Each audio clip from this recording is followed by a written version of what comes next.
अस्सलामुअलैकुम नाज़रीन, आप देख रहे हैं सूरज टीवी HD। मैं हूं आपकी होस्ट राबिया चौधरी। आपको ब्रेकिंग न्यूज़ से अपडेट करती चलूं। लाहौर सेशन कोर्ट में दो ग्रुपों के दरमियान लड़ाई।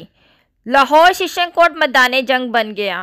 मज़ीद तफसीलात से आगाह कर रहे हैं डिप्टी ब्यूरो चीफ आतिफ अमीन। जी आतिफ।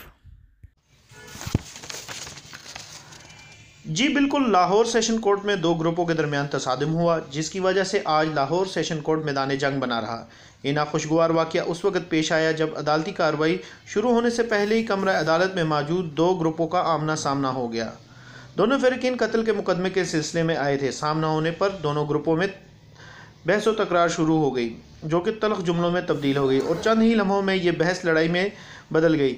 इस लड़ाई के देखते ही देखते पूरे अदालत मैदान जंग बन गया।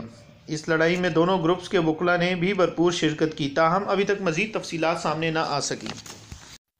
हमारी मज़ीद वीडियो देखने के लिए चैनल को लाइक करें, शेयर करें, सब्सक्राइब करें और बेल आइकन को दबाएं।